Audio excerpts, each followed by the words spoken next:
आधी दुराचार घडला, पाप घडलं, काही हो नेते हो झालं, पण नंतर असणार जेव्हा पश्चाताप झाला महाराज, त्या पश्चातापाच्या नंतर कैकेयीच्या मनामधले सगळे दोष निघून गेले आणि आजही कैकेयी माता आपल्यासाठीही त्या त्या प्रसंगानुसार त्या वेळेस प्रभू रामचंद्रासाठी ते वेगळी विषय आहे, पण आपल्यासारख्यासाठी आजही ते एक उदाहरण आहे. आजही ते आधी जरी दुराचारी तरी सर्वतोची मी अवधारी. एकदा घडलेली चूक जर आपण सुधारलो तर तिथं असणार माणसाचं मन तिथं सुधरत असतं महाराज. माणसाचं जीवन सुधरत असतं आणि समाजासाठी आदर्श बनत असतं. म्हणून त्या जीवनामध्ये बाह्य स्वरूपाचं परिवर्तन नको आहे, बाह्य वेशाचं परिवर्तन नको आहे. परिवर्तन पाहिजे अंतर्मनाचं, चित्ताचं, अवस्थेचं. आणि तिथं असणार हे मन जेव्हा प्रभूमय होतं तेव्हा माणसाच्या जीवनाला कलाटणी मिळते. माणसाचं जीवन तिथून सुरुवात होतं आणि त्यासाठी प्रभू जात वेळ हे पाहत नाही, श्रीमंती गरिबी जात हे काही पाहत नाही. प्रभू भावाचा भुकेला आहे. प्रभू भाव पाहतो, शबरीचे भोरे खातो, सुदाम्याचे पोहे खातो. हे प्रभू रामचंद्र असणारे ईश्वर जे आहेत ते मनुष्याचा भाव पाहतात, वर्ण पाहत नाहीत, जात पाहत नाहीत. त्यामुळे असणारा मनुष्याचं जेव्हा ज्या वेळेला ज्या स्थितीला मन परिवर्तन होईल, आत्म स्वरूप पलटे, ध्यानी जाता पंढरी राया मनासेक पलटे काया. जेव्हा अंतर्मन शुद्ध होतं त्या दिवसापासून, त्या वेळेपासून, त्या समयापासून मनुष्य भक्त म्हणून गणला जातो. हे तर सोडाच, आपल्याला सर्व श्रुत असणार सगळ्यांना ऐकलेलं आहे. ते सुद्धा उदाहरण, ते सुद्धा लीला आपल्याकडे. पण जे फक्त लोकांसाठी ब्रह्मज्ञान आपण कोर्टात पाहिजे, फक्त जन्मच लोकांना नाव ठेवण्यासाठी आहे, अशा लोकांनी काय म्हणलं आणि काय नाही म्हणलं याचं देणं घेणं नसतं. त्यामुळे मला बदलायचंय, मला भक्ती करायचंय. पुण्या वेळेला परत मी विषय तेच घेतोय, कारण या सर्व अध्यात्माचा, शास्त्राचा मतितार्थ एवढाच आहे की मनुष्य जीवन भक्ती मार्गाला जावे, मनुष्य जीवनाचं सार्थक व्हावं, नवे मनुष्याला आपलं जीवन कळावं, तो ईश्वराला भजावा. याच जन्मी घडे देवाचे भजन आली के ज्ञान नोहे कोटे, हे त्याच्या लक्षात यावं. म्हणून असणार हे भक्तीचं स्वरूप, हे भक्तीची स्थिती त्याच्या लक्षात येण्यासाठी भगवंताने केलेल्या लीला आहेत. आणि या लीला जोपर्यंत मी फक्त वाचण्यापुरत्या नाही, मी फक्त लोकांना सांगण्यासाठी नाही, तर माझ्या जीवनात जोपर्यंत अनुकरण करणार नाही तोपर्यंत कोणीही बाह्य व्यक्ती तुम्हाला बदलू शकणार नाही. कारण ज्ञानेश्वरी मध्ये म्हणून गेले, एक तरी ओवी अनुभवावी, एक तरी ओवी नुसती वाचावी नाही, अनुभवावी.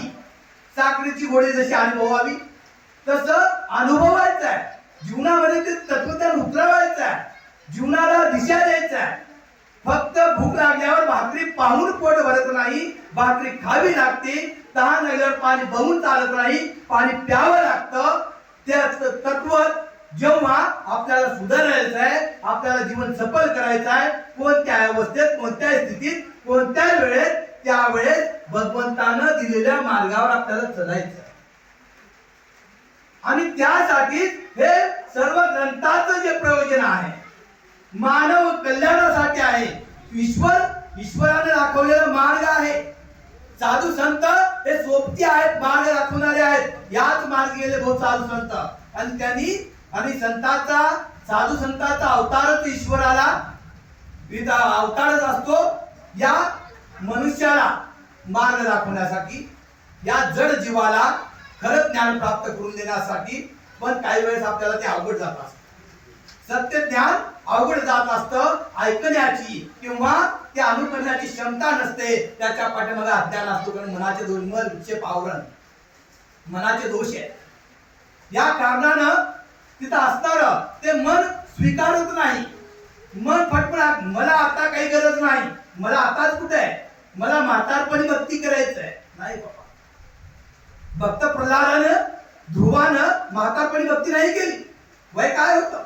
आता भक्त प्रल्हाद तर दानव कुळामध्ये जन्म, हिरण्यकशिपूच्या पोटी जन्म, तरी भक्त प्रल्हाद। आता त्या अनेक विषयाकडे मला नाही जायचंय। हे तो आधी जरी अनाचारी, आता हे तो आधी जरी अनाचारी, हे प्रसंग जेव्हा येतात बरेच असे, जेव्हा जेव्हा अभ्यास डोक्यामध्ये येतो त्यावेळेस बरेच प्रसंग येऊन जातात महाराज।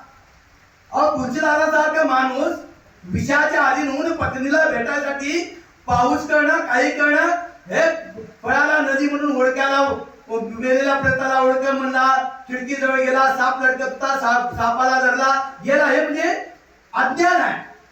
हे आधी जरी अनाचारी आहे, पण जेव्हा रत्नावलीनं ज्ञान दिलं तिथून सुधारलं। राम तिथं ग्रंथ निर्मिती झाली महाराज, ग्रंथ निर्मिती झाली। हे कशासाठी आहे? हे मनुष्य जीवनाला दिशा देण्यासाठी आहे। मनुष्य जन्माला जीवनाला एक तुम्हाला बाबांनो हे प्रसंग आहे, हे लीला आहे। हा लीलामधून मला शिकायचं आहे, फक्त सांगायचं आणि सोडून द्यायचं नाही। हे जोपर्यंत ज्ञान करणार नाही तोपर्यंत कोणत्याही अध्यात्माला आणि कोणत्याही लहान कोणी मोठा घास पण सर बोलून जातोय अर्थ नाही। मला ते अनुकरायचंय, मला कीर्तन अनुकरायचं आहे, कीर्तन फक्त ऐकायचं नाही। मला पारायण अनुकरायचं आहे, मला प्रवचन ज्या विचाराशी मला तन्मय व्हायचं आहे ते विचार माझ्या जीवनामध्ये यायला पाहिजे, तर माझ्या जीवनाचं सार्थक आहे, नाही तर पालत्या गांगीवर पाणी घातल्यासारखं होईल। म्हणून असणार कोणत्याही साधू संतांचे आणि सर्व शास्त्राचं एकच आहे की मानवी जीवनाचं कल्याण व्हावं। म्हणून ह्या सगळ्या प्रयोजनाची तिथे व्यवस्था केलेली आहे। आता बरंच काही आहे, पण पावसाचा माहोल हरिपाठ आहे। तुम्ही दिवसभर थकलात, सगळे कामे केलात, तरी पण आज पावसाच्या या माहोलमध्ये माझ्यासारखे पामर अज्ञानी माणसाला सेवेची तुम्ही संधी दिलात।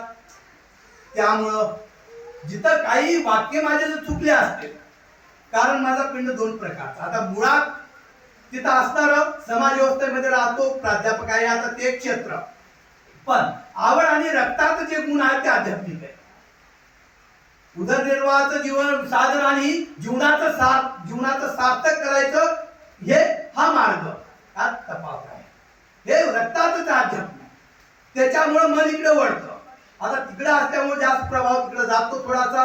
बोलण्याच्या संयोगानं जर माझ्या मनामध्ये अनावधानानं एखादा चुकीचा शब्द गेलेला असेल, एखादं वाक्य चुकीचं गेलं असेल, किंवा अनावधानानं काही चुकलो असेल, तर ते चुका माझ्या आहेत का, ते अज्ञान आहे माझं, आणि ते तुम्ही मोठ्या मनाने माफ करावे। जे चांगलं आहे ते तुमच्या संगतीमुळे आहे, तुमच्यामुळे आहे, त्यात माझं काही नाही।